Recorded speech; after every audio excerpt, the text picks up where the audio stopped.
Vuelve a pasar que se escucha con... ¿Con eco? Alguien debe tener prendido un... Silencien, por favor, sus micrófonos. ¿Ahora? ¿Me escuchan mejor? Ahora se escucha bien. Perfecto. Gracias, Lucía. Bien. Entonces les decía que teóricamente ustedes han recibido ya estos conceptos, pero como hay estudiantes que han cursado introducción, probablemente que estén aquí en este aula, que no cursaron el cuatrimestre pasado, sino que lo han cursado en otro momento, entonces vamos a hacer un repaso, nunca está de más hacer un repasito sobre lo que es los conceptos de prehistoria y que comprende todo este momento histórico. El prefijo pre significa antes de la historia, por lo tanto, los comienzos de la culturalización del hombre tienen que ver entonces con este momento que nosotros vamos a repasar hoy. Justamente el nodo problemático de la prehistoria va a ser esta cuestión de los comienzos de la culturalización, ¿no? Todas estas ideas de cómo el hombre fue evolucionando, ¿no? Desde pasar de la evolución para convertirse en llegar a adquirir su condición humana, y esta idea de dividir la historiografía, o en este caso, la prehistoriografía, que también tiene sus periodizaciones, ¿no? Porque lógicamente está dividido los tiempos prehistóricos en tres edades: la edad de piedra, o sea que es el periodo más antiguo, la edad del bronce y la edad del hierro, es decir, a medida que fue evolucionando las técnicas o las tecnologías. Y entonces esta temporalidad, que se fue sugerida, por supuesto, en principio, por un poeta latino allá en el antiguo mundo romano, durante el siglo XIX muchos fueron las discusiones justamente de cómo determinar la incorporación de un momento denominado la edad del cobre también. Es decir, eso es lo que yo les decía, eso es la historiografía, las discusiones, dónde cortar, dónde empezar, dónde culminar. Por supuesto que la prehistoria ya se empezó a estudiar, a analizar desde tiempos remotos, porque para los romanos la prehistoria era sus antecedentes. Para nosotros está muy lejos de serlo, pero sin embargo forma parte del inicio de la culturalización del hombre, así que también tiene que ver con nosotros.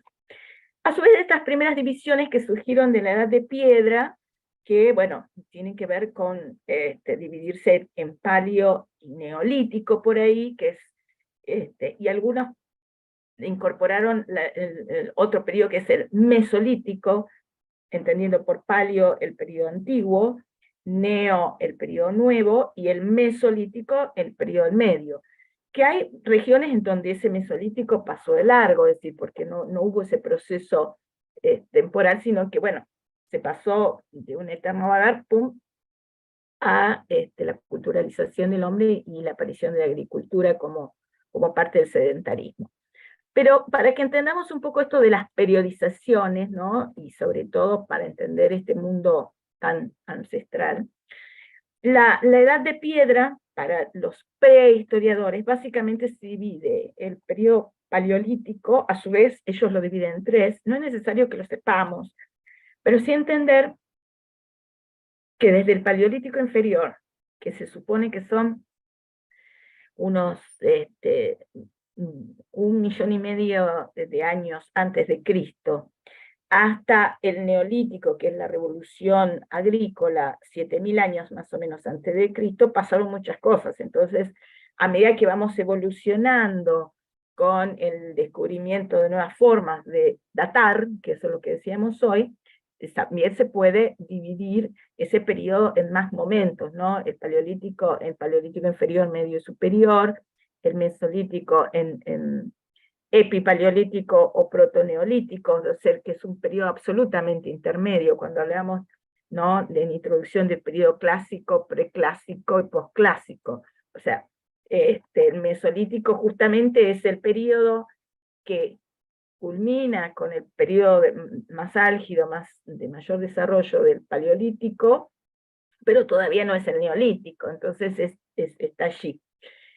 Y la edad de los metales, que se divide en cobre, bronce y hierro, ¿no? Que fue como, porque el cobre se encuentra en la naturaleza, el bronce ya es una aleación, entonces ya hay que poner los componentes juntos, y esto ya marca una evolución, y la edad del hierro, donde el hierro, para poder producirlo, si bien se encuentra en la naturaleza, hay que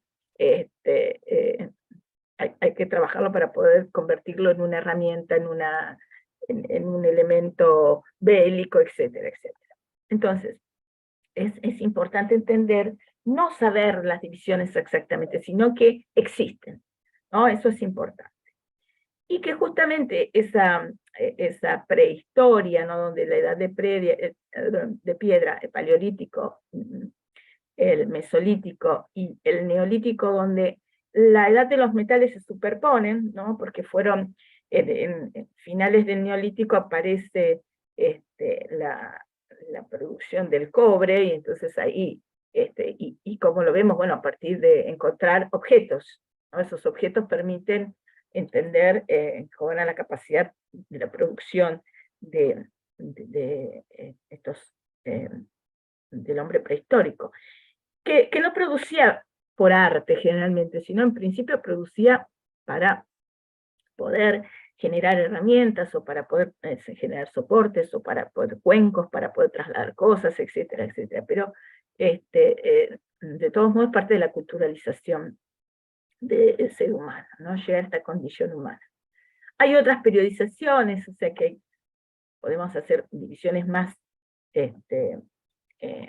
importantes, incluso depende de la región, pero bueno, vamos al hecho de que efectivamente estos tres momentos de la edad de piedra, el paleolítico, donde paleo, decíamos, es el prefijo que habla de la edad antigua, y el lito o lítico significa piedra, entonces paleolítico significa la edad antigua de la piedra, mesolítico, edad media, y neolítico, el nuevo periodo.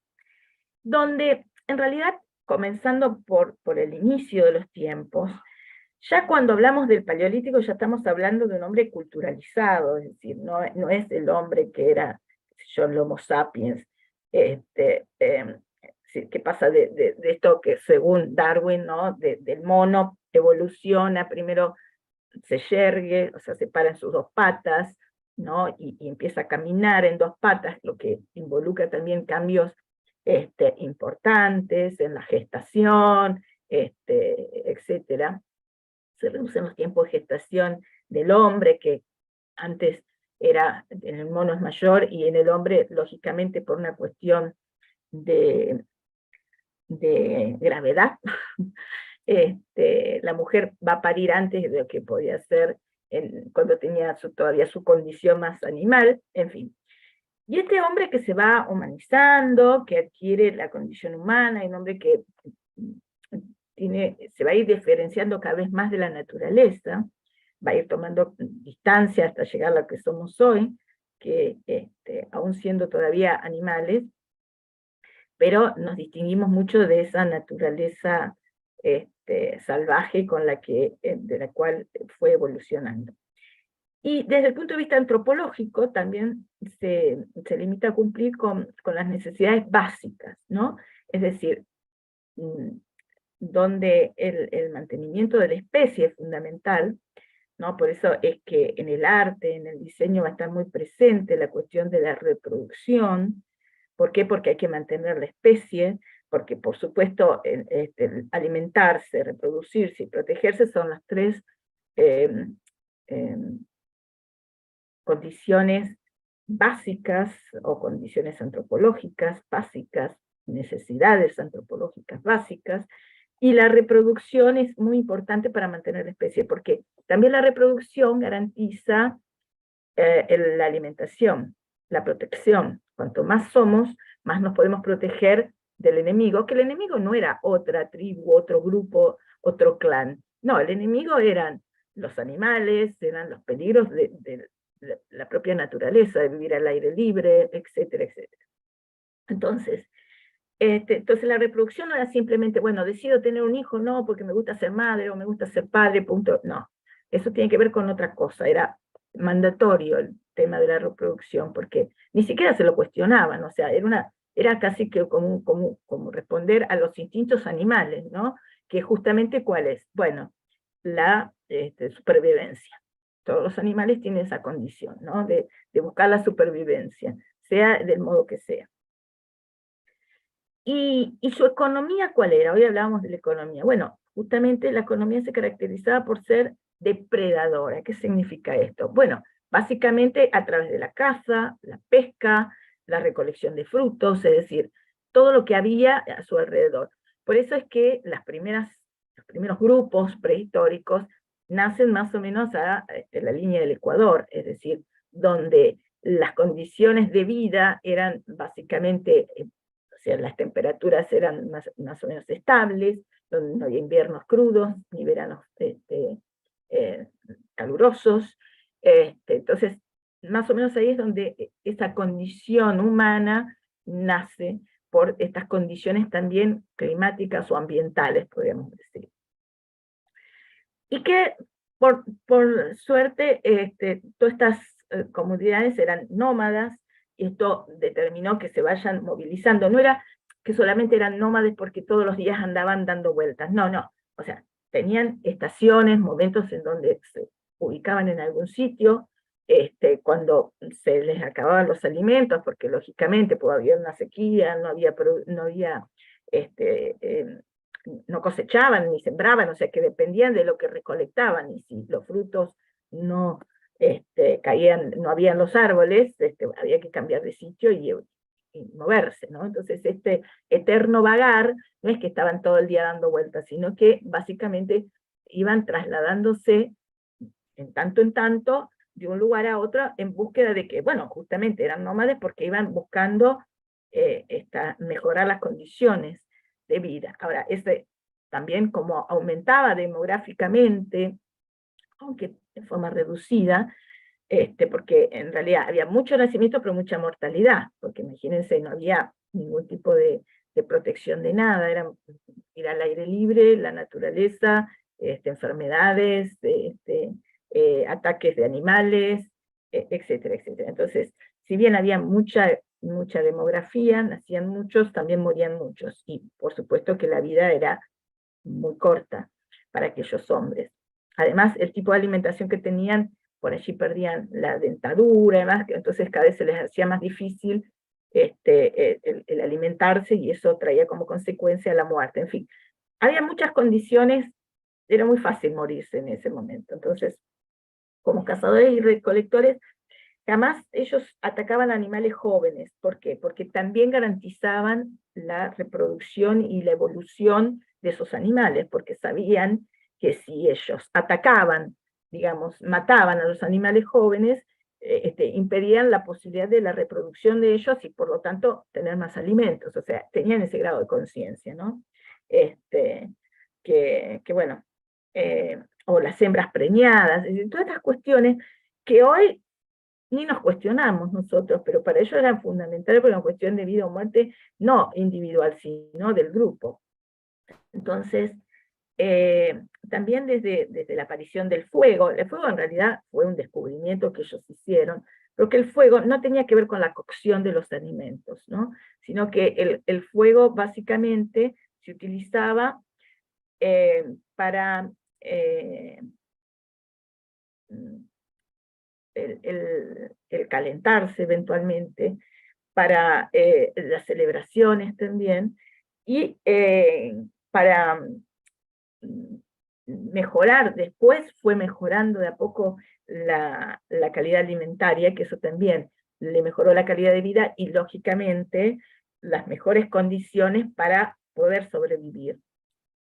Porque, bueno, saben ustedes que las condiciones, los alimentos, la carne, lo que incorporaba, es decir, hoy ustedes pueden ser veganos porque hay un montón de cosas que pueden reemplazar en vez de la carne, pero en aquel momento no había, entonces era fundamental para la supervivencia, porque el hierro, es decir, todos los componentes que puede incorporar la carne, ¿para qué? Para tener más fuerza, para poder desplazarse, para poder hacer los trabajos que eran mucho más duros que los que tenemos nosotros, etcétera, necesitaban de la carne.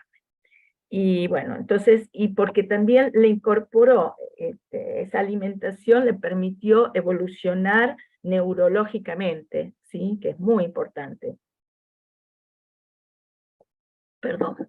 Entonces, la alimentación fue importante. Cuando hablamos de cuáles eran las condiciones de vida, bueno, aquí tenemos, para protegerse ellos mismos con los cueros de los animales y un par de ramas, armaban una especie de chozas que también era muy fácil de desplegar o plegar y pum, llevárselas consigo, ¿no? Todos los pueblos nómades tienen que pensar que todo se carga, todo se lleva. Entonces tenía que ser liviano, tenía que ser simple y se podía armar y desarmar eventualmente. Pero también empezaron a producir las propias armas, ¿no? Que en principio tenían con percutores de madera, que son estas dos primeras, o sea que sus superficies eran más suaves, pero ¿qué pasaba? Piensen ustedes que en la prehistoria los animales no tenían los tamaños, las escalas, las proporciones que tienen hoy, eran enormes animales, para lo cual necesitaban grupos grandes para el ataque, necesitaban herramientas, o en este caso armas, mucho más filosas y mucho más importantes para poder herirlos y luego poder matarlos. Entonces, ya aparecen los percutores de piedra, ya 800.000 años antes de Cristo, en donde las facetas de estos ángulos eran más, más agresivos y permitían dañar más a la pieza que iban a atacar, a los animales que atacaban. Ese periodo paleolítico también fue muy fructífero en cuanto a la producción artística, ¿no? Ustedes vieron pensamiento mágico, vimos el pensamiento mágico en la introducción, es decir, que no hay un pensamiento estructurado por fuera de la religioso, por supuesto, y no tiene noción todavía del tiempo y del espacio.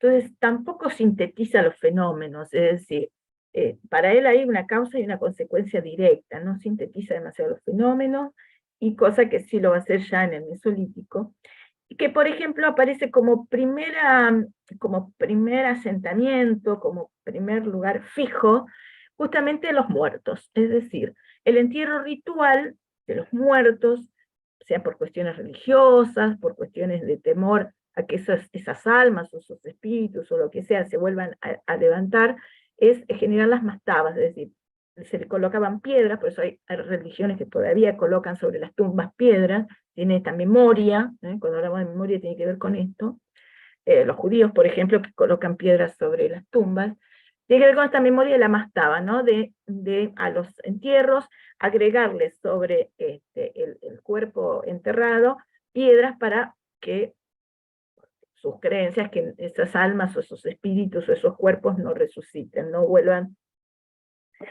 porque también podían venir para comer sus comidas, entonces también era parte del juego, digamos, de decir, bueno, que no se vuelvan a levantar, no por temor a los espíritus, sino porque también corría peligro su alimentación. Y las primeras piezas paleolíticas, que fueron, ustedes saben, las pinturas rupestres, se hicieron en las cuevas, que las cuevas se descubrían generalmente siguiendo los animales, porque bueno, los animales las tenían como lugar de refugio, que lógicamente eran, quizás la tenían de hacía siglos, y entonces cuando el hombre descubre las cuevas, no las usa para, fíjense ustedes, para protegerse, sino para proteger sus cosas de valor, las utiliza, como una especie de caja fuerte, digamos, ¿no? Entonces ahí es donde van a aparecer todas las representaciones artísticas, que en este caso están muy vinculados con las preocupaciones de ellos, cuál era la alimentación, por eso aparecen los animales, y esas cavernas, que es el espacio de contención donde se volvía, ¿qué cosa? Bueno, se volvía periódicamente, por funciones ceremoniales solamente, que también es el espacio para la representación, ¿no? Esta representación, estas pinturas rupestres formaban parte de esos rituales, porque, bueno, también había un pensamiento politeísta, creían en varios dioses, generalmente esos dioses tenían que ver con la naturaleza, el sol, la luna, la tierra, porque eran los que les proveían, digamos, bueno, de la luz o la oscuridad, podían guiarlos en la oscuridad la luna, o encontraban en esa luna algunas relaciones, probablemente con la propia vida, y las formas de sentir y de vivir. También encontraban en la tierra la posibilidad que les brindaba frutos, los que ellos recolectaban. Entonces, esos fueron los primeros dioses a los que el hombre respondió, o a los primeros que creyó, y a los primeros que le elevó sus oraciones. Esa pintura rupestre donde el hombre utiliza esas representaciones como forma de comunicación, pero también como un carácter mágico religioso, porque le atribuía a esas representaciones, ¿qué cosa? Bueno, por ejemplo, este desplazamiento simbólico, ¿no? Que al representar un animal, ellos creían que este arte les permitía a lo mejor cazar, ¿no?, a esos animales. Por ejemplo, en el caso de la cueva de Altamira, en España, en la Cantabria, esta cuestión que esos animales espléndidamente representados, pero ¿qué pasaba? Tienen un problema de escala, porque tenían unas extremidades, ¿no?, anteriores y posteriores, o sea, sus patas delanteras y traseras, muy delgadas para la proporción, digamos. Qué mal dibujaban esto en la prehistoria estos hombres. Perdón.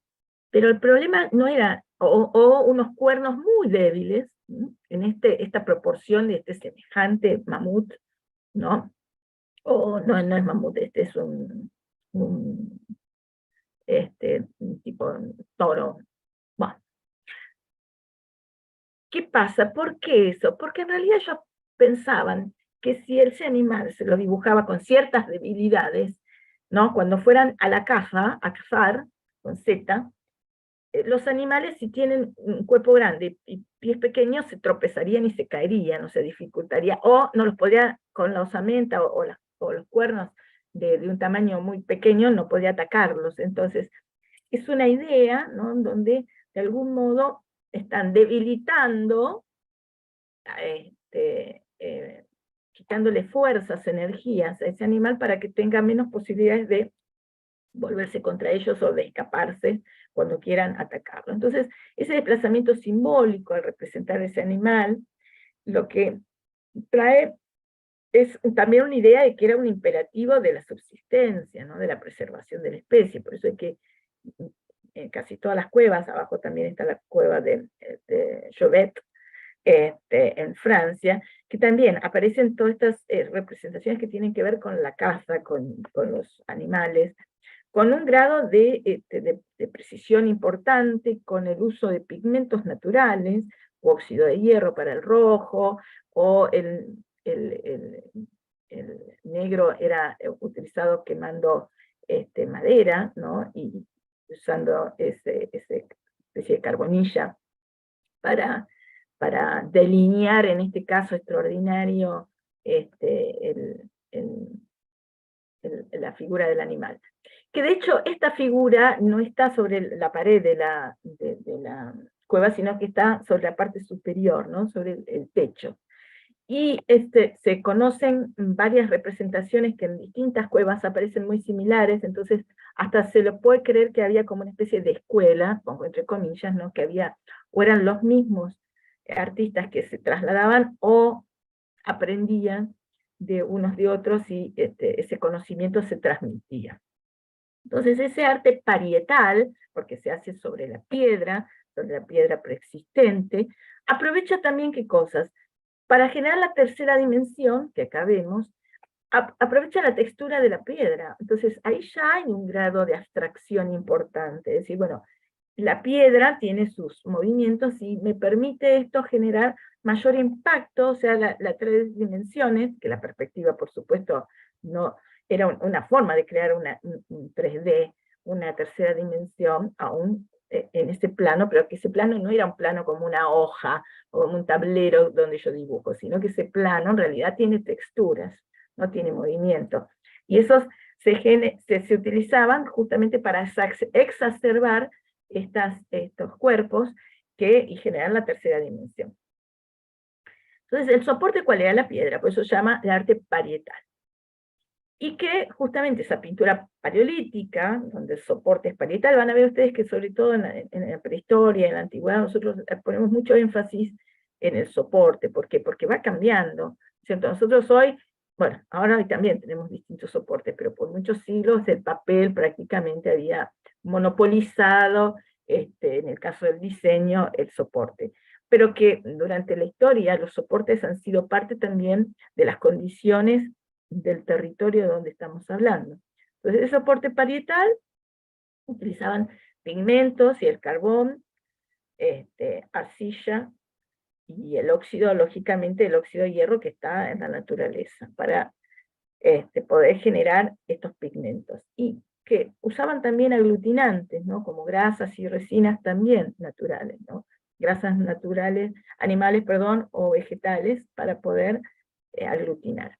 Entonces, esos soportes parietal determinaban una técnica. Esa técnica era el tamponado, también la aerografía, que lo hacían con la boca, con los dedos y manos, ¿no? Y el carbón que usaban poniendo en el fuego madera, y luego usaban eso como para delinear, para marcar. Los trazos eran gruesos, las siluetas eran reforzadas, a veces con raspados y estrías. Muchas se creen también que esas estrías tenían que ver con que pudieron haber sido utilizadas a la manera de pizarrón, en donde estos dibujos servían para la formación o para indicar a los cazadores cuáles eran los puntos más débiles de las piezas que iban a cazar. También hay una ausencia de composición, porque en realidad las figuras son aisladas, incluso superpuestas en el tiempo, o sea que el grado de superposición genera como una especie de perspectiva que en realidad se cree que no fue a propósito, sino que fue superponiéndose a medida que va pasando el tiempo unas sobre otras las representaciones, o sea que hay un realismo enfatizado. ¿Qué significa esto? Bueno, justamente esta cuestión mágica, religiosa, de que si yo al animal lo dibujo con más carne, voy a obtener más alimento, y si le disminuyo el tamaño de sus patas, puede ser que lo debilite. Entonces, esta relación de ese realismo, que no era tan realista, también es una construcción, esa representación, está mediada por estas necesidades de debilitarlo o engordarlo, depende lo que pretenda la representación. Entonces, ahí también hay un juego, digamos, de que decimos, qué bien representado está. No es que no sabían representar o sabían muy bien representar, entonces trataban, lógicamente, hay mejores y peores resoluciones, como tantos artistas o hombres que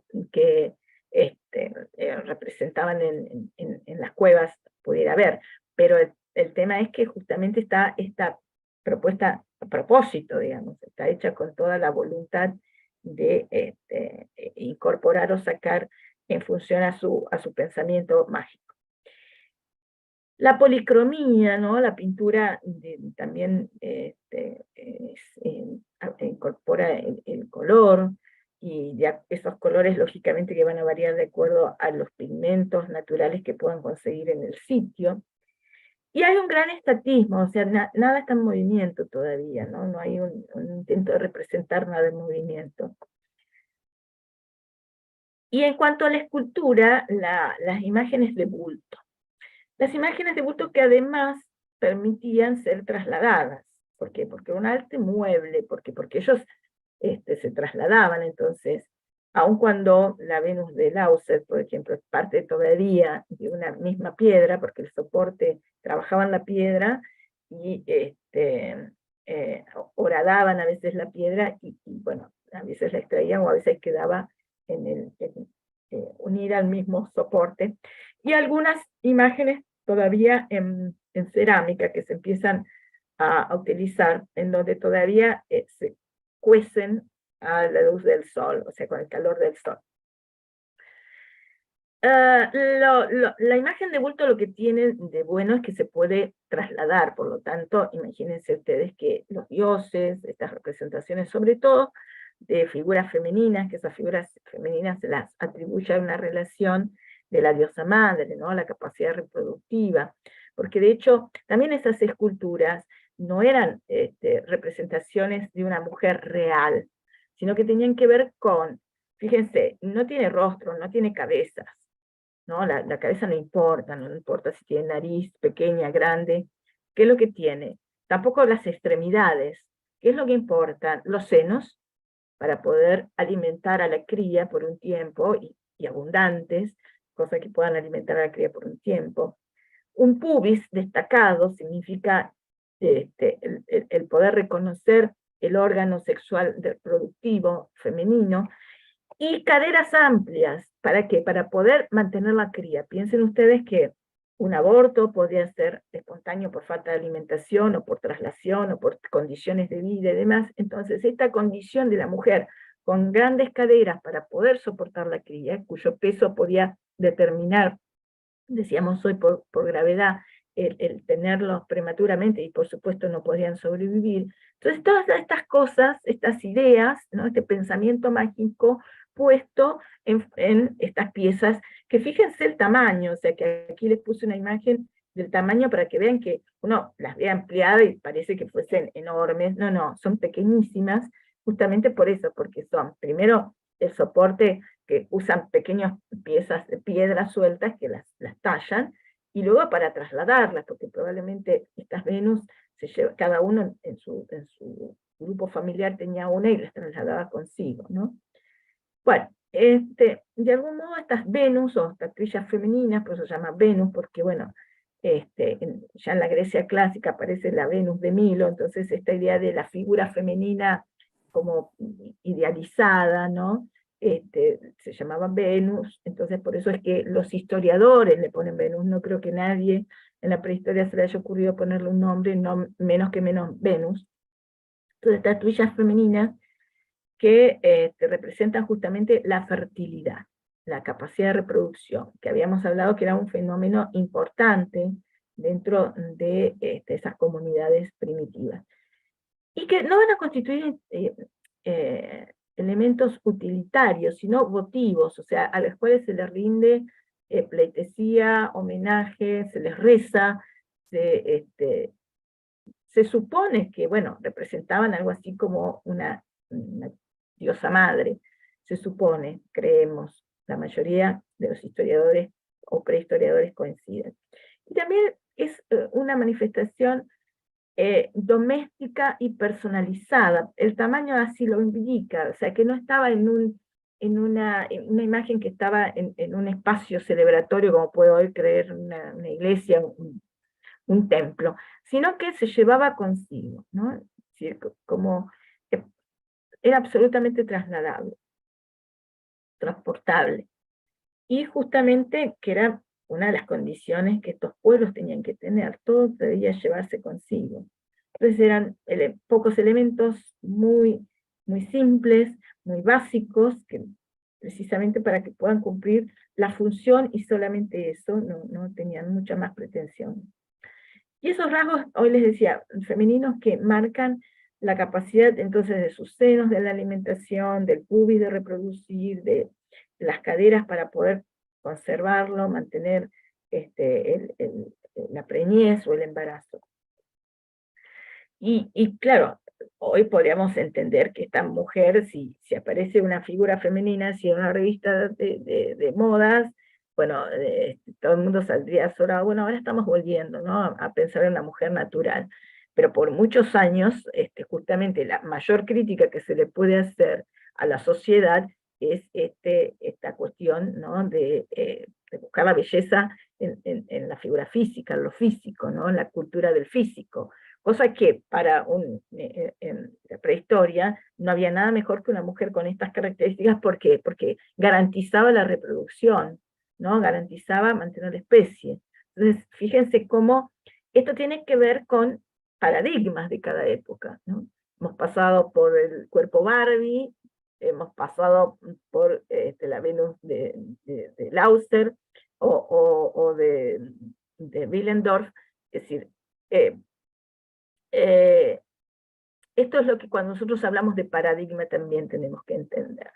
Que este concepto de paradigma también apunta a estas cuestiones. Es decir, ¿qué era lo bello en aquel momento?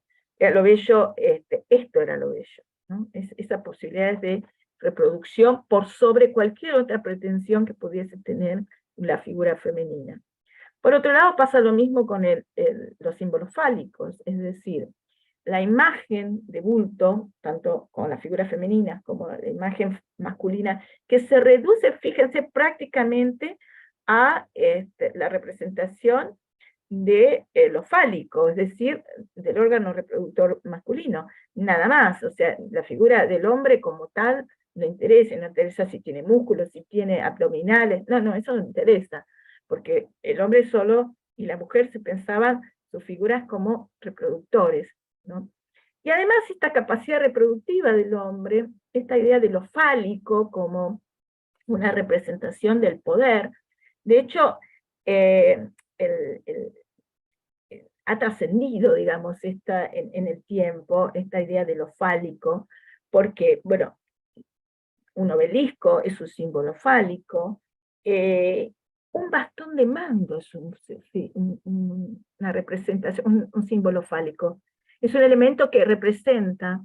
Por eso, no sé si ustedes se recuerdan, porque quizás eran muy jóvenes, pero cuando Cristina Kirchner no le quiso dar el bastón de mando a Macri, ¿no?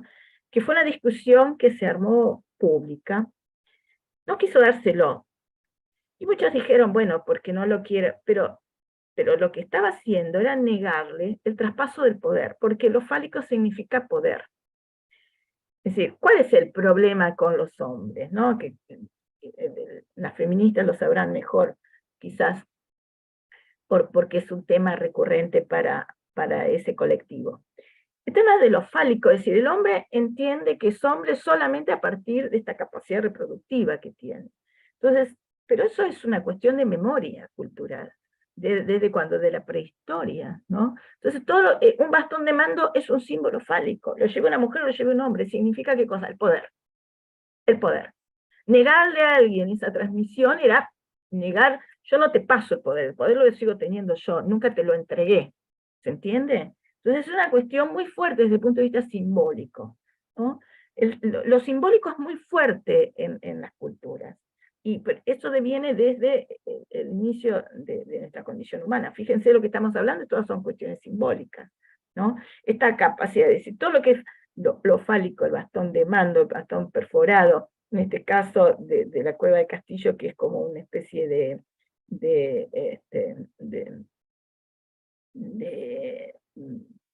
impulsor, digamos, ¿no? Para tirar dardos y qué sé yo. Entonces son todos elementos que fueron muy fuertes y todos tienen que ver con esta idea de la reproductividad, del mantener el vigor, ¿para qué? Para poder reproducir la especie. Era muy fuerte esto, ¿no? Aunque dentro de las comunidades prehistóricas no había esta cosa de que roles, todos cumplían roles, pero el rol eran todos lo mismo, niños, mujeres, hombres, todos tenían que ir a cazar, todos tenían que recolectar, es decir, no había roles establecidos. Por supuesto, la mujer tenía la capacidad de reproducir y el hombre de fertilizar, pero no pasaba más de eso, esas divisiones de trabajo o de roles que tuvieron en las sociedades prehistóricas. Y sí, estos símbolos fálicos, muchos de ellos en este caso son todos en madera, y que aparecen grabados, ¿no? Donde siempre hay alusiones a esta idea del órgano reproductivo. ¿Hasta acá vamos? Sí, sí. Bien. Entonces, toda esta idea del esquematismo, de la estilización que había de las representaciones, que debe así reaccionar de algún modo, tiene que ver con una reacción psicológica humana, ¿ante qué cosa? Bueno, ante las fuerzas de la naturaleza, siempre el hombre ha intentado defenderse de esa naturaleza, por eso que crea Las barreras ontológicas, por ejemplo, en aquel momento tenían mucho que ver con esta necesidad de protegerse físicamente, pero también espiritualmente, ¿no? Entonces, el sentirse tan contingente, ¿qué significa eso? Tan a la buena de Dios, tan dependiente de lo que pase, ¿no? Débil, el hombre primitivo afronta esa situación de sentirse débil frente a toda esa naturaleza que está a su alrededor, del cual todavía no puede dominar. Y donde la abstracción es parte de sus manifestaciones artísticas que, por supuesto, le van a otorgar esta capacidad de barrera ontológica, ¿no? Entonces, aquí es cuando el arte empieza a ser esa barrera ontológica. Y la idea de lo que decía, resume Amador Vega, que dice, no es el impulso de la imitación de una realidad objetiva, que podría ser cuando decimos tanto la reproducción de la mujer, de la figura femenina, o en las cavernas de esos animales que pretendían cazar. Entonces no es el impulso de la imitación de la realidad objetiva lo que le lleva a crear al hombre, a generar ese arte, sino la necesidad de refugiarse más allá del mundo representacional, es decir, refugiarse más allá de lo que está representando. Esta idea de barrera ontológica, ¿no? Y por supuesto que Lévi-Strauss, que es uno de los antropólogos del siglo XX más extraordinario, sobre todo del estructuralismo francés en los años 60, en 60, y podemos ubicarlo también fin de los 50, 60, y inicios de los 70, Lévi-Strauss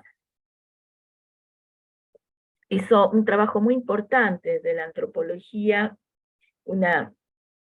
de datar, de fichar y hacer estudios con grupos primitivos, sobre todo trabajó mucho en África con los dogones, y él hablaba que el hombre primitivo tiene la gran necesidad de establecer un orden y una clasificación de todo lo que lo rodea, ¿no?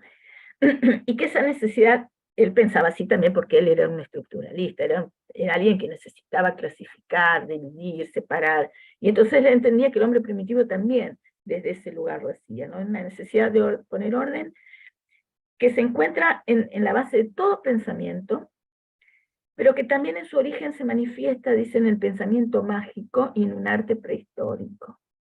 En este último podemos ver claramente, dice Lévi-Strauss, la expresión metafórica del pensamiento mágico. Entonces, esta asociación del pensamiento mágico, asociar esas representaciones con la reproducción, con la capacidad reproductiva de la mujer, con la capacidad reproductiva del hombre, o con los animales, la capacidad de poder entregarnos más alimentos, más carnes de mejor calidad, etcétera, etcétera, tiene que ver con ese mundo mágico y también con la idea de las barreras ontológicas, es decir, para protegerse, pero para también refugiarse en ellos o proyectarse en ellos.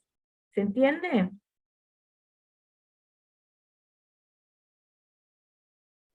Sí, profe. Claudia, Sí. yo te voy a pedir si se puede hacer 5 minutos de descanso para descansar yo, o menos. Me Dale, busco a... dale. Bien. Les La pongo, próxima, sí, les pongo algunas imágenes para que ellos puedan mientras copiar o para que no estén mirando la nada. dale, yo busco agua y continuamos. Bien. Igual ya avisé que como es una clase teórica, es muy larga, para un solo intérprete es demasiado. Entonces Ya lo pedí sé. que sean... Sí, para no estar interrumpiendo y que la clase se fluya. No sabés lo que era introducción a la historia, que eran 4 horas, pobre chica. Ah, Vamos a esperarlo a Jonathan. ¿Alguien quiere hacer alguna pregunta? Vamos a aprovechar este tiempo. Profe, Sí. si podés después poner la última placa en donde estaba la Sí. frase. Yo les voy a pedir un favor, o sea, como ya les dije Gracias. en la introducción, esto no es todo lo que ustedes tienen que saber, no es es parte de estos elementos que nosotros le damos para construir o para interpretar un momento, una historia, un momento de la historia, pero no se queden que esto es todo lo que ustedes tienen que saber para un examen. Para un examen y para la vida y para la historia, no. Estos son simplemente elementos que sirven para entender también la complejidad de la historia, ¿no? Porque nosotros aquí, en este momento, perdón que me preguntaron, Jonathan, y estoy contestando. Bueno. Esta construcción, que no es solo esta parte la que nosotros necesitamos saber, pero sí sirve, por allí yo incorporo conceptos de la antropología, conceptos de la sociología, ¿no? Lévi-Strauss es un gran antropólogo, es decir, todo el mundo de antropología, no tengo que ni decir quién es. Para nosotros, los que hacemos historia, también nos ha servido muchísimo, sobre todo de estos momentos de la antigüedad, o cuando se habla de el siglo XX, el pensamiento del siglo XX, Lévi-Strauss es un referente. Pero no se crean que esto es todo lo que ustedes tienen que saber. Esto es parte, simplemente, y lo ponemos para que justamente como guía, para que ustedes puedan seguirme, pero, porque es difícil seguirme si lo sabrá Jonathan. Pero, bueno, el tema es que son elementos que sirven para apoyarnos en los contenidos, ¿sí? ¿Se entiende? Bien. Y decíamos que había momentos, ¿no? El paleolítico, el momento del periodo antiguo, la edad de piedra, pero hay un periodo intermedio, que algunos prehistoriadores lo resaltan y otros no. A nosotros nos parece que es un momento que, si bien no en todos los territorios sucedió, pero sí que fue importante, porque en el caso de las condiciones de producción económica y cultural, sobre todo cultural, para mí es fundamental, porque hay un cambio paradigmático. Ese cambio tiene que ver con una situación del hombre que ya empieza a distinguirse de la naturaleza. El hombre ya no es lo mismo que la naturaleza. Empieza a despegarse de ellos, empieza a ver una diferencia. Yo soy una cosa, la naturaleza es otra. Las plantas, los animales son otras. Donde empieza a finalizar este momento, lo podemos ubicar, el último periodo glacial, ¿no?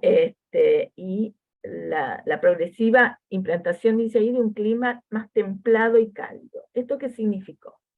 Que a medida que que el hombre se iba trasladando, digamos, desde el Ecuador hacia el norte, de hecho, cuando hablamos de Altamira, y si ustedes lo ubican en el mapa, las cuevas de Altamira se encuentran en el área cantábrica, el sector cantábrico de la península ibérica. Esto significa que ya hemos ascendido desde África, cruzado el Mediterráneo, probablemente estaba más unido, no solo separado por el estrecho de Gibraltar, que de hecho las glaciaciones hicieron que se formara el mar Mediterráneo, que se formó muy tardíamente, por eso se llama Mediterráneo. Todo se dice, Córdoba es una ciudad mediterránea porque no tiene salida al mar, por ejemplo, no tiene ni las costas ni nada. Entonces está en el medio. ¿Qué significa estar en el medio? Como el mar Mediterráneo, quedó en el medio de dos continentes, tres continentes sería. Entonces está encerrado, porque tiene dos estrechos, el de Gibraltar y el del Bósforo, que es con los que se comunican con otros mares, ¿no? Con el Océano Atlántico y con otros mares. Pero básicamente está encerrado, pero quedó de una glaciación, y luego se incorporó agua a partir, aparentemente, del Océano Atlántico. Entonces, cambiaron las condiciones, no sabemos exactamente cómo eran, incluso entre América y Asia, ¿no? Que justamente por lo que hoy reconocemos como Alaska se comunicó un territorio con otro. Entonces, todos esos cambios fueron por donde se fueron trasladando estos hombres nómades, y donde empieza a aparecer, digamos, con la última glaciación y con la desaparición de los hielos que se fueron retirando, que también cambió muchísimo la geografía, la topografía, porque fueron quedando distintos, cambió también la biosfera, cambió todo de luego de esa glaciación. Por ejemplo, en Europa apareció la famosa Selva Negra, que es un territorio que hoy la podemos reconocer en donde es el sur de Alemania, ¿no? Que bueno, que una zona de bosques, que cambió totalmente el clima, bueno, en fin. Entonces, ese aumento de los bosques, que eso les decía, y de la biodiversidad, aumento de los bosques como en la Selva Negra, comienza también a construirse una relación espacio-tiempo, en donde el hombre empieza a entender estos nichos ecológicos. ¿Qué significa? Empieza a entender no solo que hay día y noche, sino también que está ya en un territorio que es Europa, que ya hay estaciones, es decir, el invierno, verano, primavera, otoño. Entonces, esas estaciones van a determinar también cambios que, lógicamente, cuando vivía en la línea del Ecuador no tenía de las estaciones con sus diferentes climas. Entonces, ese cambio climático distingue distintas estaciones del año, y por ello pueden planificar una actividad. ¿Por qué? Porque entienden que si en verano no acumulan, luego en invierno, con la escasez de alimentos que van a tener, si no conservaron ciertos granos, no van a poder alimentarse. Y de ahí ya que hay una capacidad de abstracción, de comprensión, de prever para el futuro. Es decir, si ellos ya tienen la capacidad de saber que si yo no guardo esos granos, no los almaceno, luego no voy a tener para comer en el invierno, porque en el invierno, ¿qué pasa? Muchos animales se encierran, otros se van hacia el sur, otros se van hacia el norte, depende cómo sean los animales, otros invernan. Entonces,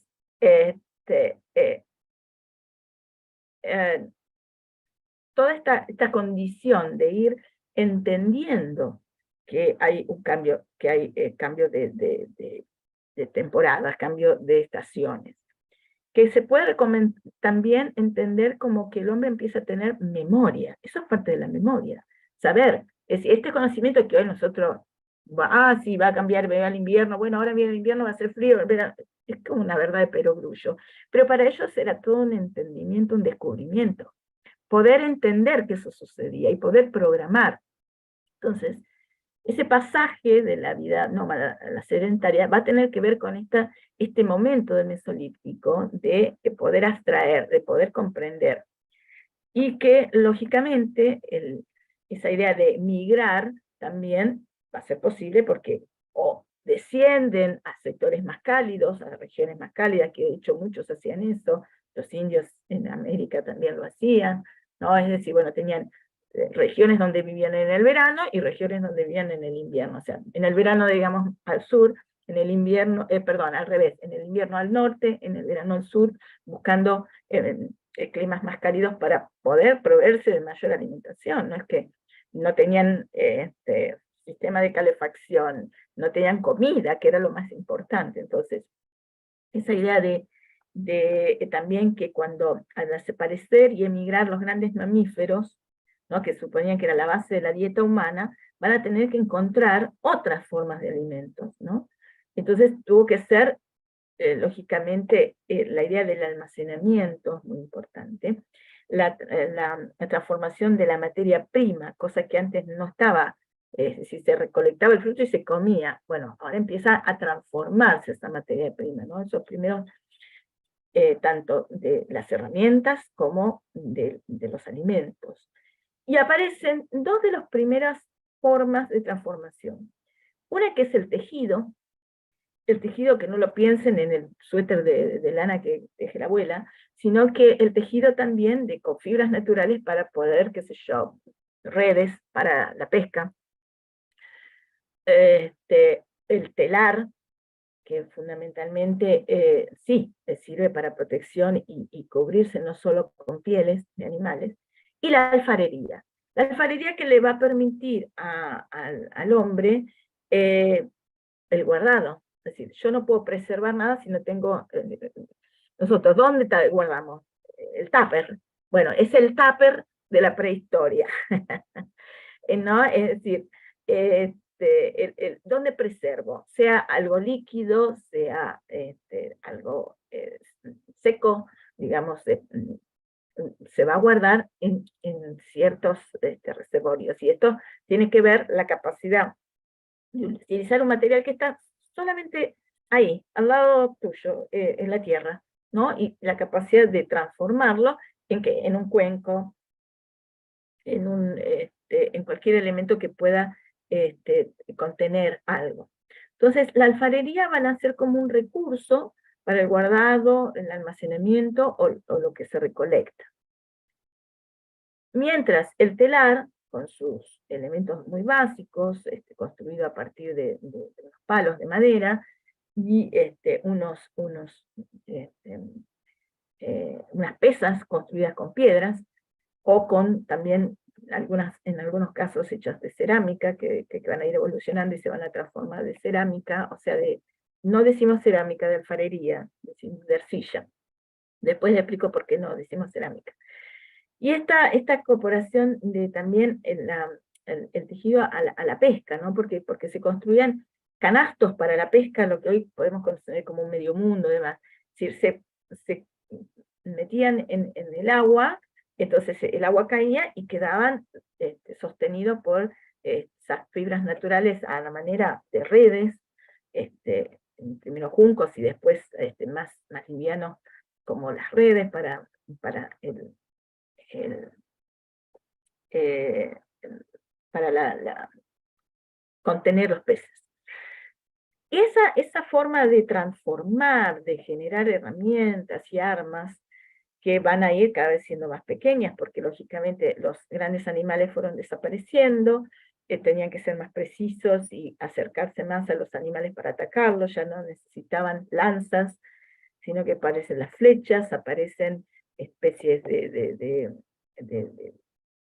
puñales, donde van a aumentar los materiales que se usan como madera y piedra, como aparecen también esos tejidos como sogas, que también se tejen con hilos, con fibras naturales, perdón, no me salía la palabra fibra, y martillos, también los usos, ¿saben lo que son esos usos de estos elementos de piedra? Con este palito que lo que hacían era hilar, ¿no? Es decir, de la lana de la oveja, por ejemplo, se hilaba con esos usos, se hacían esos bien finitos, la lana se iba hilando, y bueno, y la forma de producir de la alfarería, que era para cualquier tipo de soporte, de elemento, y la aparición también de la rueda. La rueda fue fundamental para el traslado, para agilizar el movimiento, la aparición de la rueda. Eso fue muy importante.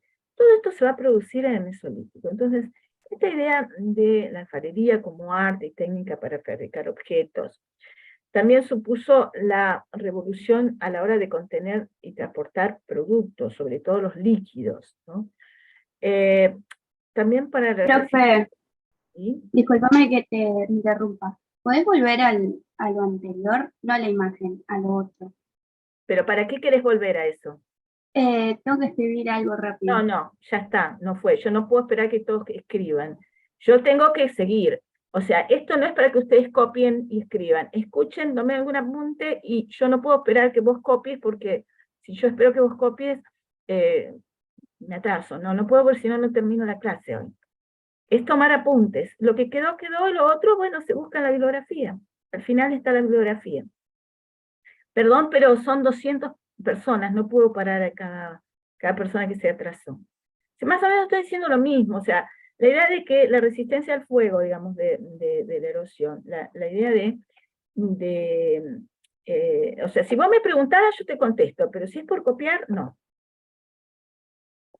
Fíjense que, por ejemplo, también las formas en que estos objetos, que servían para preservar, que de hecho en la diapositiva anterior decía que justamente sobre todo líquidos, Pero fíjense que el grado de abstracción que ellos tienen, digamos, de pasar a entender, de sintetizar los fenómenos, de entender esto de las estaciones, de la memoria de saber que hay que acumular, guardar para cuando la falta, digamos, cuando no haya alimentos.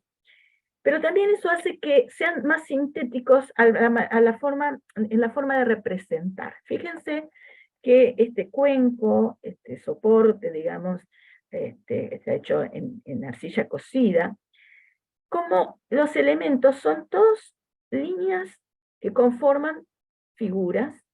Aquí abajo, abstracto total, esto puede llegar a representar una malla, por ejemplo. Esto puede ser una especie de espinel, no sé si ustedes saben lo que es el espinel, ¿no? Eso es como un hilo, como una soga que se cuelgan ganchos, hoy lo podemos decir anzuelo, para detener a los peces se quedan ahí atrapados, y era una forma también de pesca. Pero aquí afuera, aquí vemos, ven que estos son canastos, estos canastos también se usaban para la pesca, se hacían con fibras naturales, ¿no? Y estos eran los que yo les digo que se recolectaban, o sea, se pasaban en el agua y caía el agua, lógicamente, porque eran perforados, son abiertos, y quedaban atrapados los peces, y eso era una forma de pesca. Pero entonces ahí vemos, ¿no?, cómo ellos mismos, en forma muy sintética, representan todos los elementos que utilizaban. Pero este grado de síntesis tiene que ver con eso, la evolución. El grado de abstracción también se lleva a las representaciones gráficas, a través de estas piezas que van a tener una representación de un pueblo que ya tiene cierta bonanza económica, o sea, una evolución económica, que ya tiene la capacidad del guardado, del ahorro. Eso es parte de la memoria, ¿no? Cuando hablamos de memoria, otredad, eso es parte de la memoria, de cómo registra y de cómo esas decoraciones con trazos y tramas geométricas son propias de esas comunidades que tienen esa capacidad de abstracción. Y que, lógicamente, ven aquí es lo que les mostraba, que el tejido, las redes o mallas que ven aquí tienen una malla que la extendían, la tiraban sobre el río o el mar, depende de donde haya sido, y también recolectaban en grandes superficies, o estas otras pequeñas que se hacían más cerca de la orilla. También se habían creado ellos sus propios canoas o formas de traslado, no solo la rueda, ¿no? Bien. Y cómo aparecen en distintos tipos de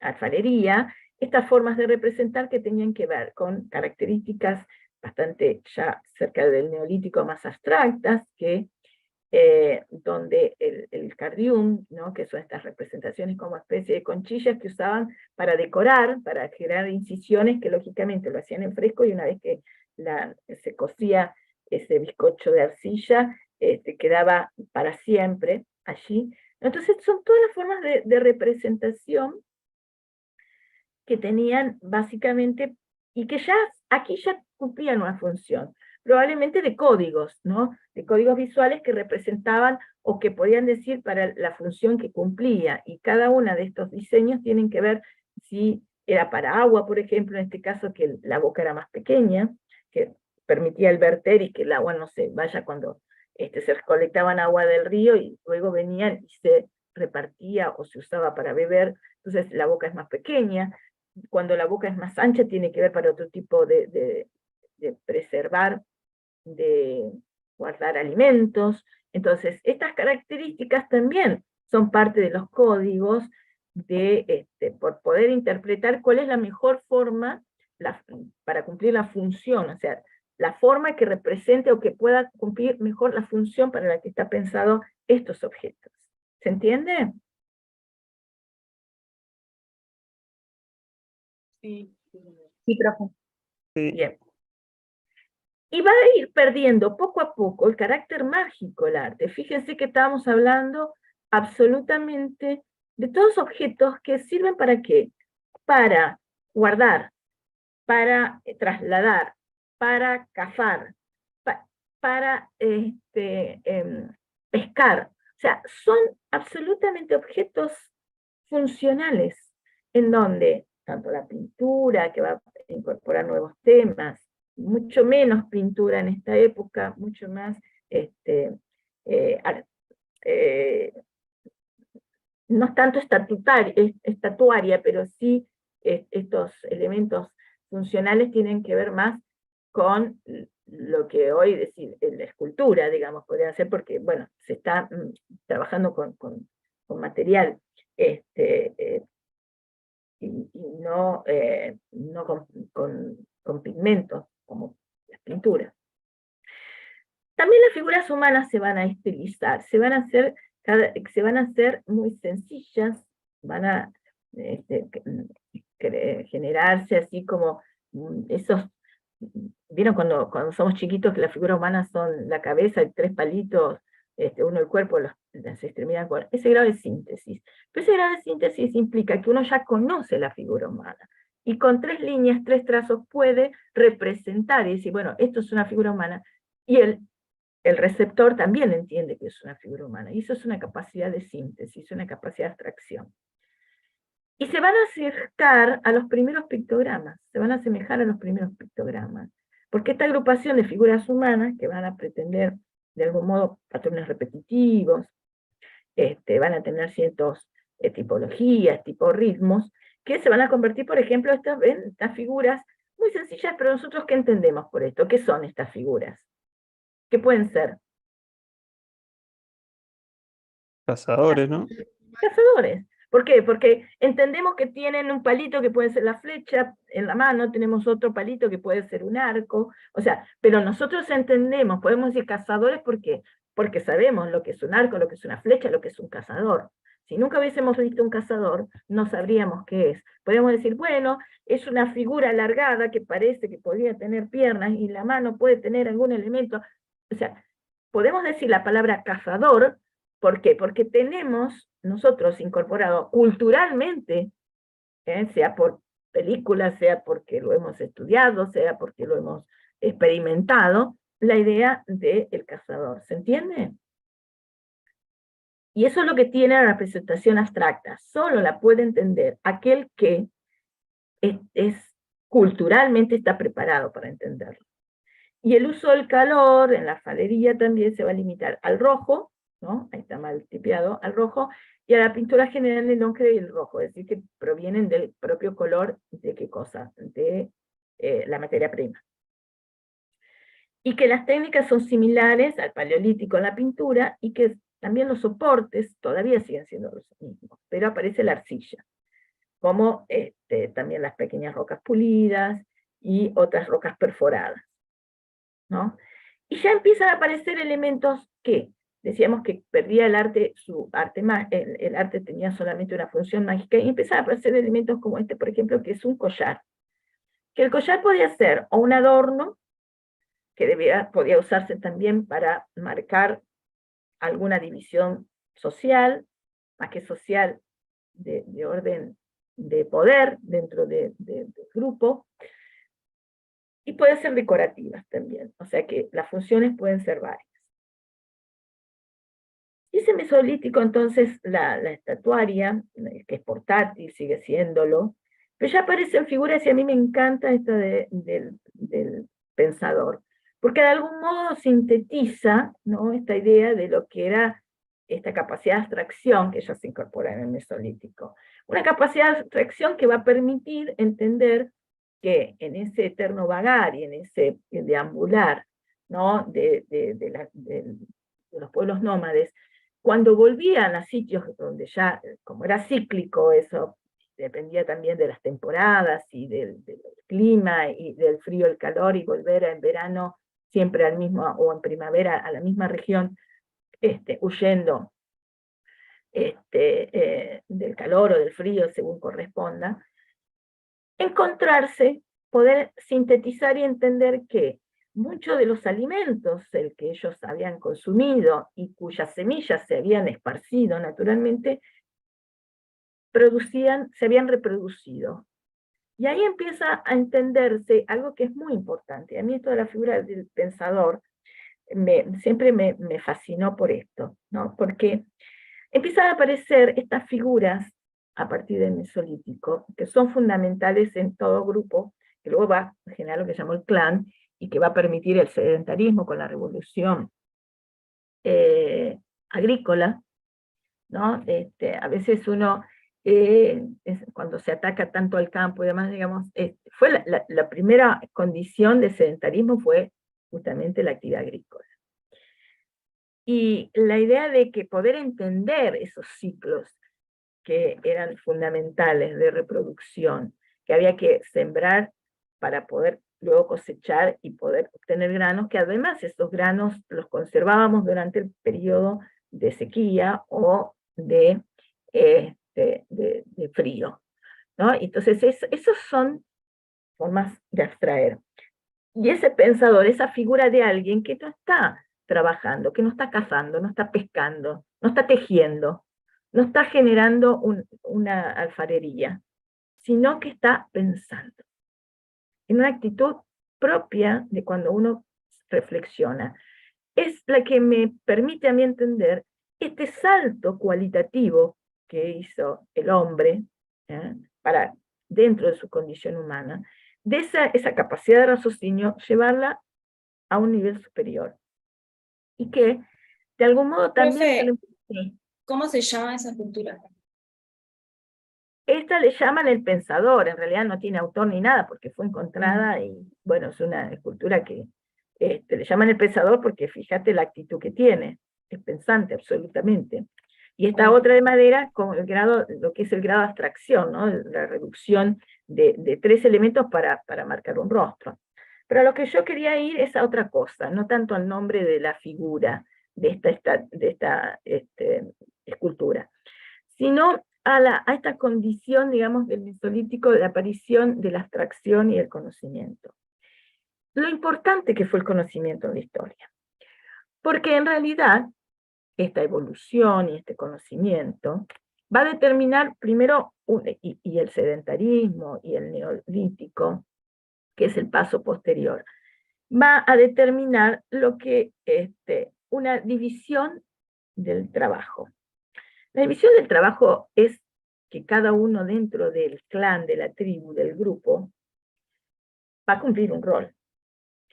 Y que ese rol, en realidad, era asignado.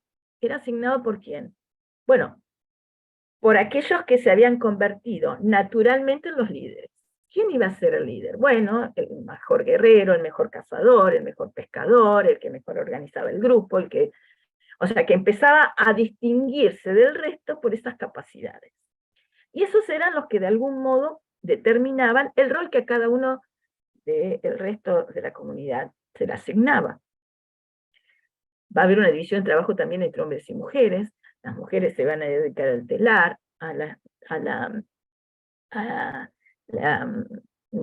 el trabajo con la alfarería, y los hombres iban a cazar, a pescar, pero también iban a cultivar y a cosechar.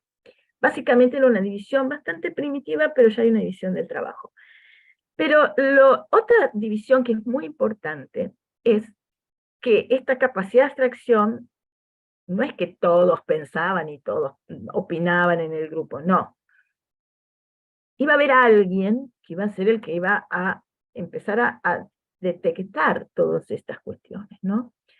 ¿Quién era el que empezó a entender la relación de la naturaleza con el hombre, esa diferenciación? El que iba a decir, bueno, va a venir el invierno, va a venir el verano, tenemos que trasladarnos. ¿Quién les parece a ustedes? Va a aparecer una figura clave en estos grupos. Y quizá el más sabio, el más viejo. El más sabio, pero no por viejo. ¿El filósofo? No, filosofía aparece en Grecia, no. Pero sí el más sabio. Y el más sabio no era el más viejo. El chamán, puede ser. El chamán. Pero ese chamán, ¿cómo se convertía en chamán? ¿Por qué se convertía en chamán? Porque los demás lo designaban. Al que designaban era el jefe, aquel que tenía, o se imponía, una de dos, ¿no? Por capacidades, o sea, el jefe de la tribu, el jefe del clan, capacidad de liderazgo, el mejor guerrero, el más a lo mejor que tenía más fuerza, el que podía dominar a los otros a través de su fuerza, etc. Conexión con lo espiritual. ¿Cómo? Por su conexión con lo espiritual. Pero esa conexión con lo espiritual, que sí, la tenían. Pero ¿cómo la lograban? Por su observación. Por la observación. O sea, un conocimiento que tenía el chamán, que por supuesto lo mantenía en secreto, no lo transmitía como nosotros para enseñarles a ustedes, sino que lo mantenía en secreto. ¿Por qué? Porque era el que observaba. O sea, el chamán era uno del miembro del grupo. ¿Pero qué hacía el chamán? El chamán tenía la capacidad de observar. Entonces, ¿no? De tomar apuntes, digo yo. Entonces, él tomaba apuntes. Bueno, veía negro del sur, pongamos nosotros, decía, venía negro del sur, ¿qué iba a pasar? Llovía. Se levantaron otra vez, llovía. La segunda vez que veía negro del sur, otra vez llovía. Y así sucesivamente. Un día dijo, vio negro y le dijo al resto, va a llover. ¿Y cómo sabes? Va a llover, dijo el chamán. Y llovió. Y entonces a partir de ahí, ¿qué hacían todos? Vamos a preguntarle al chamán. Vamos a hacer una danza para que llueva. Y a lo mejor llovía de casualidad, pero la danza, o sea, esa conexión con lo espiritual, el conocimiento, era porque era observador. Y quizás más observador que el resto, entonces, el conocimiento siempre dio poder. Y sigue dando poder. ¿Y el conocimiento cómo se logra? ¿Por obra y gracia del Espíritu Santo, de los dioses? No, señor, el conocimiento se logra a través de la observación, del tomar apuntes, digo yo. Entonces, vamos a terminar hoy con esto. Es fundamental. El conocimiento, no hay modo de poder aprender si uno no toma apunte. El tomar apunte es un observar, es conceptualizar y anotarlo para no olvidarlo, ¿no? Entonces, no importa el copiar, para quien quería copiar hoy. Importa entender el concepto y anotarlo. Entonces, ya a partir de ahí, yo ya no me tengo que olvidar. Después, para el dato, bueno, voy al libro, hasta puedo ir a Google y encontrar algún dato, ¿no? Una fecha. El dato puede estar en cualquier lado. Lo que no va a estar en cualquier lado es mi capacidad de abstraer a partir de eso. Cosa que el chamán sí tenía, ¿no? Una capacidad de abstracción. Entonces, lo que podía era, lógicamente, también era el que, digamos, el antiguo alquimista, digamos, era el que iba y veía el efecto de una planta, probaba si curaba o no, y entonces a partir de eso armaba ungüentos o cosas para mejorar la salud. Entonces era el que curaba, el que se anticipaba. Pero claro, si yo soy meteorólogo, hoy puedo anticipar cuánta temperatura va a haber en la tarde, si va a llover o no. Por supuesto que no era meteorólogo, pero sí lo que tenía una gran capacidad de absorción, de observación. Empezaron a observar las estrellas, empezaron a descubrir también, de algún modo, que el cambio climático, o la noche o el día, que los días eran más cortos, más largos, todo eso a partir de la observación. Entonces, ese chamán va a tener poder, pero no por viejo, sino por observador. Por supuesto que, lógicamente, siempre en las películas no aparece el chamán como el más viejo, bueno, porque la sabiduría, lógicamente, se adquiría a través de la empiria. Significaba que, bueno, tenía que pasar muchos años para ir adquiriendo, y además se pasaba de conocimientos, se pasaba oralmente, ¿no? Y lógicamente un chamán iba preparando a otro poco a poco para cuando él se muriera, para que quedara otro con ese conocimiento. Y generalmente la representación del chamán es una figura vieja, pero es vieja no, más que nada porque se supone que había un conocimiento empírico, ¿no? Que ahora cualquiera que se ponga a estudiar puede tener el mismo conocimiento de alguien que tenga, o más conocimiento que alguien que sea mayor. ¿Se entiende esto? Hola. Sí, se entiende. Sí, sí. Bien, voy a salir de compartir. Entonces, hay cosas que ustedes dijeron que tenían razón, pero lo que no estaba claro era el porqué. Y bueno, nosotros tenemos que ir entendiendo el porqué de las cosas. Entonces, el conocimiento siempre, siempre, siempre da poder. Siempre da poder. Entonces, es la única forma nosotros de distinguirnos de los demás, de alguien que se pone a hacer diseño porque aprende a manejar un programa en la computadora y se pone a ser diseñador. La única forma de distinguirnos es a través del conocimiento, ¿no? De que nos respalde, de tener un saber allí que nos permita mejorarnos como diseñadores, tomar mejores decisiones proyectuales. Y el saber fue eso, pero eso es desde el inicio de los tiempos. O sea, por más inventos y desarrollos y de inteligencia artificial que haya, sí, eso es lo que estamos discutiendo en los últimos tiempos y cómo vamos a trabajar con la aparición de la inteligencia artificial, perdón, no se puede lograr si uno no sabe preguntar. Y la pregunta es lo más difícil de una investigación. ¿Qué estoy preguntando? ¿Qué quiero saber? ¿Desde dónde lo voy a preguntar? Entonces, el conocimiento es un valor agregado, pero no se puede adquirir conocimiento sin la observación, sin el tomar apuntes, sin el leer, sin el profundizar. ¿Se entiende? ¿Entienden a lo que voy? Sí, profe. Sí. Sí, sí, se entiende. Entonces, tomen la actitud del chamán, ¿no? De distinguirse por el saber, no imponerse la fuerza como el jefe de la tribu, porque eso tiene la pata corta, digamos. Viene uno que me mejora en fuerza, me retira del lugar. Viene alguien que la fuerza física se va, la juventud se va, lo que queda que es la sabiduría. Por eso es que los que quedan en las tribus, y vuelvo a este ejemplo que daban el más viejo, es el más viejo porque es el que queda a pesar de todo, ¿no? Entonces, los grandes guerreros, los grandes jefes, los que dominan todo porque tienen la fuerza, porque tienen el poder, ¿qué pasa? Ese poder se diluye, o viene otro que tiene un poco más de poder y lo destruye. Pero el que queda, esto es una metáfora, ¿no? El que queda, ¿quién había dicho del viejo? Del chamán como el viejo. Había sido yo. ¿Quién es yo? Perdón. Yo. Bien. ¿Yo quién? Espérate que no me... Luca. Bueno, Lucas, gracias por tu aporte, porque es fundamental como esas opiniones, para a partir de ahí que yo pueda profundizar y llevarlo a otros ámbitos de la vida, ¿no? Que historia también tiene que ver con eso. La historia tiene que servir para entender la realidad. La historia tiene que servir para mejorar nuestras condiciones de vida, nuestras situaciones políticas, nuestras situaciones sociales, y entonces es muy importante esto, ¿no? Y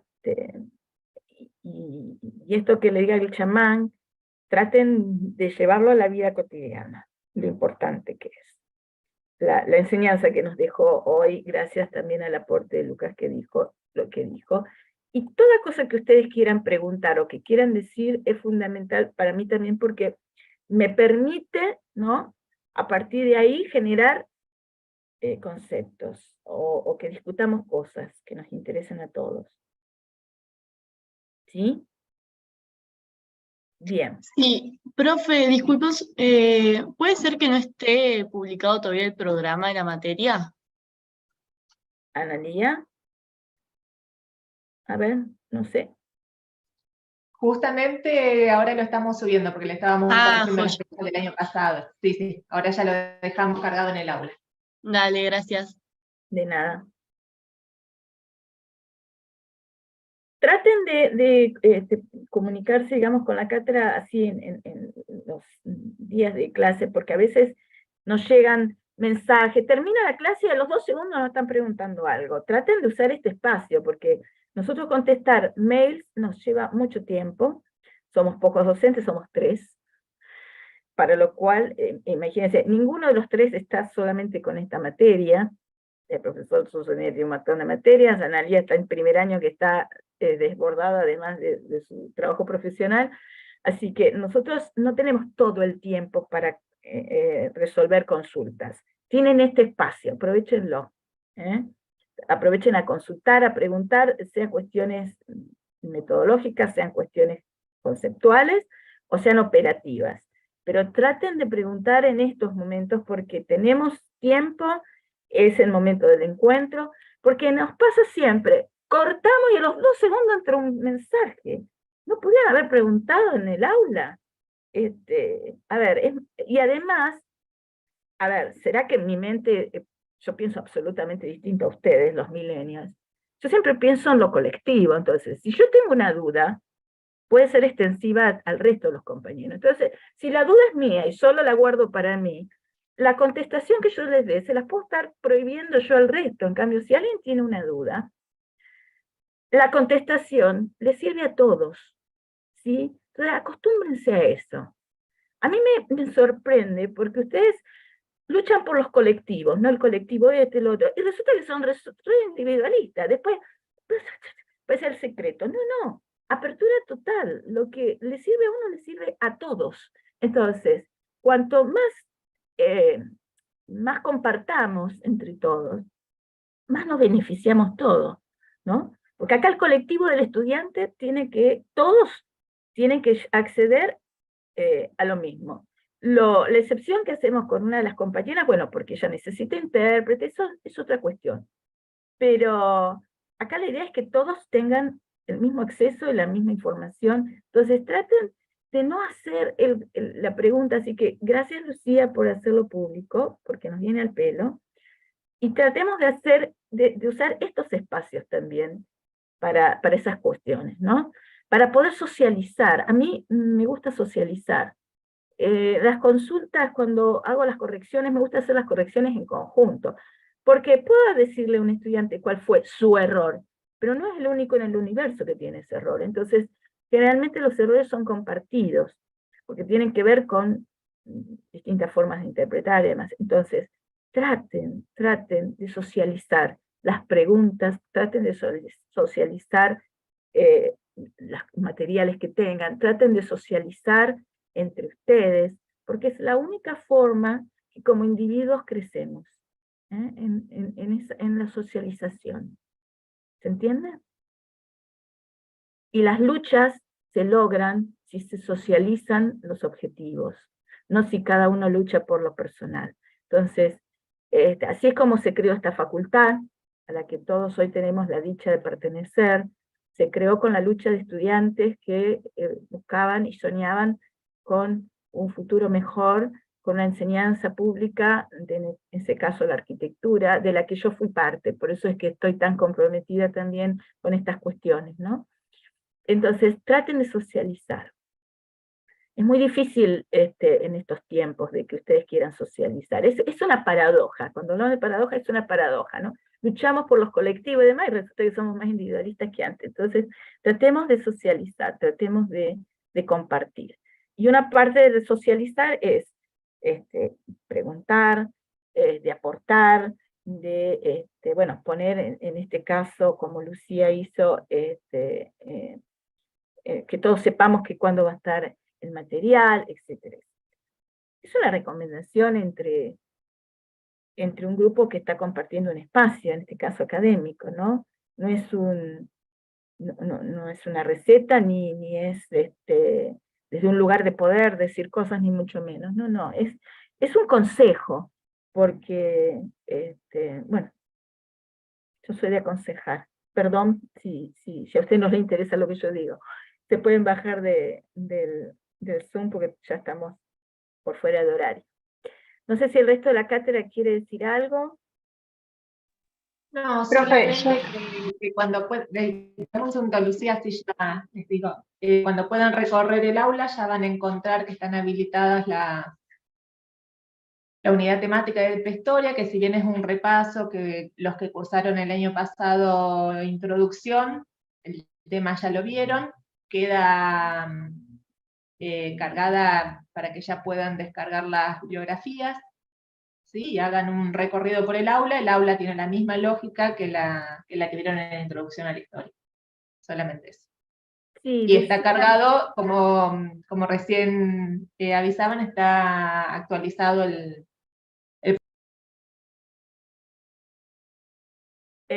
Lucía, ¿querías preguntar algo? ¿Lucía Fernández era?